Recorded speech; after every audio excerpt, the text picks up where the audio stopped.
Çinə səfərimiz part 2 videosu gəldi. İlk öncə əlbəttə Universal Studionu paylaşım sizlərdə. Bura getmək, yəni mənim uşaqlarımın ən böyük arzularından biri idi. Giriş qiyməti bir nəfər üçün hardasa 170-180 manat arası idi və onda paylaşım hədsiz çox növbə var idi.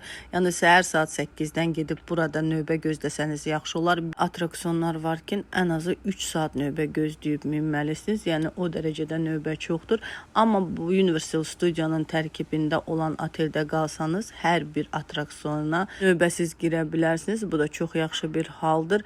Və Çin səddinə getdik digər gün. Çin səddinə getmək üçün VIP transfer götürdük. Adamın biri 50 manatdan. Bu çox önəmlidir. Əgər belə transfer götürməsəniz hədsiz çox növbə gözləyəcəksiniz. Amma biz hələ VIP transfer götürməklə hardasa 1 saat növbə gözlədik və Çin səddinin gözəlliyini sizə necə sözlə izah edim bilmirəm. Yəni dünyanın ən gözəl görməli möcüzələrindən biridir deyə bilərəm. Mənə görə hər bir kəs həyatında bir dəfə də olsa mütləq gedib bu Çin səddini görməlidir. Qanatla qalxdıqda o əsrarəngiz gözəlliyi sizə sözlə izah edə bilmərəm və uşaqlar burada düzün desəm biraz yoruldular. Və onu da paylaşım, əgər uşaqlarınız aktivdirsə Çinə aparın.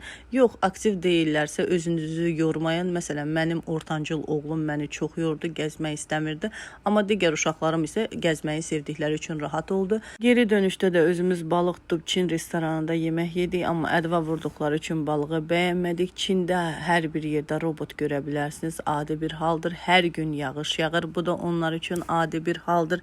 Hər yerdə çox ləzzətli meyvələr var. Yəni Çinə getsəniz meyvələrin dadına mütləq baxın. Wangfu küçəsinin sonunda belə bir Wangfu mall var. Bu digər mollardan çox fərqlənir.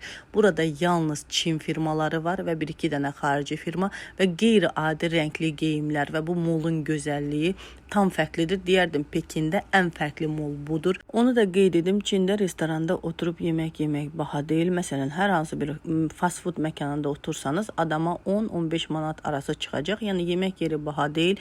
Yerli istehsal olan geyimlər, markalar baha deyil. Xarici istehsal olan məşhur firmalar çox bahadır və qadağan olunmuş şəhərə də getdik, amma düzün deyim içəri girə bilmədik.